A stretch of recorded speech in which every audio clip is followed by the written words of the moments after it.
একটি স্বাক্ষরই বদলে দিয়েছিল দক্ষিণ এশিয়ার মানচিত্র এবং তার ইতিহাস। দীর্ঘ ৯ মাসের রক্তক্ষয়ী মুক্তিযুদ্ধে ৩০ লক্ষ বাঙালির আত্মত্যাগ এবং প্রায় ২ লক্ষ মা বোনের ইজ্জতের বিনিময়ে পাকিস্তানের হানাদার বাহিনী আত্মসমর্পণ করলে দক্ষিণ এশিয়ার মানচিত্রে নতুন একটি দেশের আত্মপ্রকাশ ঘটে, যার নাম বাংলাদেশ। কিন্তু ওই ঐতিহাসিক আত্মসমর্পণ দলিলে আসলে কি লেখা ছিল, যেখানে ভারতের লেফটেন্যান্ট জেনারেল জগজিৎ সিং অরোরা এবং পাকিস্তানের লেফটেন্যান্ট জেনারেল আমির আবদুল্লাহ খান নিয়াজি স্বাক্ষর করেছিলেন?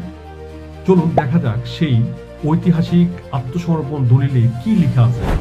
পাকিস্তানের পূর্বাঞ্চলীয় কমান্ড বাংলাদেশে অবস্থিত সমস্ত পাকিস্তান সশস্ত্র বাহিনীকে পূর্বাঞ্চলীয় থিয়েটারে ভারতীয় ও বাংলাদেশ বাহিনীর general officer commanding in chief lieutenant general Jagjit Singh অরোরার কাছে আত্মসমর্পণ করতে সম্মত হয়েছে।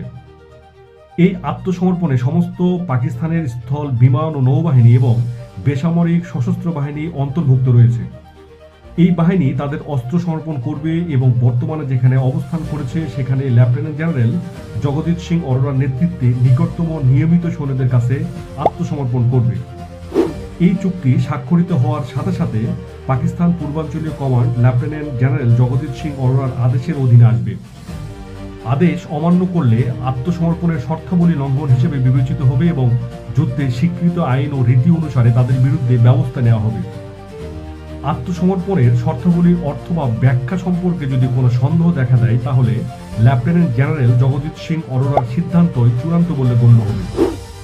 লেফটেন্যান্ট জেনারেল জগজিৎ সিং অরোরা একটি গম্ভীর আশ্বাস প্রদান করেন যে আত্মসমর্পণ কর্মীদের সাথে জেনেভা কনভেনশন বিধান অনুসারে সৈন্যদের প্রাপ্য মর্যাদা ও সম্মানের সাথে আচরণ করা হবে এবং আত্মসমর্পণকারী সমস্ত পাকিস্তানি সামরিক ও আধা সামরিক বাহিনীর নিরাপত্তা ও কল্যাণের নিশ্চয়তা প্রদান করা হবে।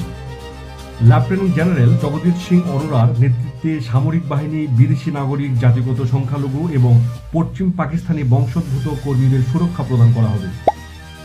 এই ছিল 1971 সালে 16 ডিসেম্বর বৈকাল 4:31 রেসকোর্স ময়দানে প্রায় 93,000 পাকিস্তানি সৈন্য নিয়ে স্বাক্ষরিত আত্মসমর্পণ দলিলের কথা, যা দ্বিতীয় বিশ্বযুদ্ধের পর এগিয়ে ছিল ইতিহাসের সবচেয়ে বড় সামরিক আত্মসমর্পণের ইতিহাস।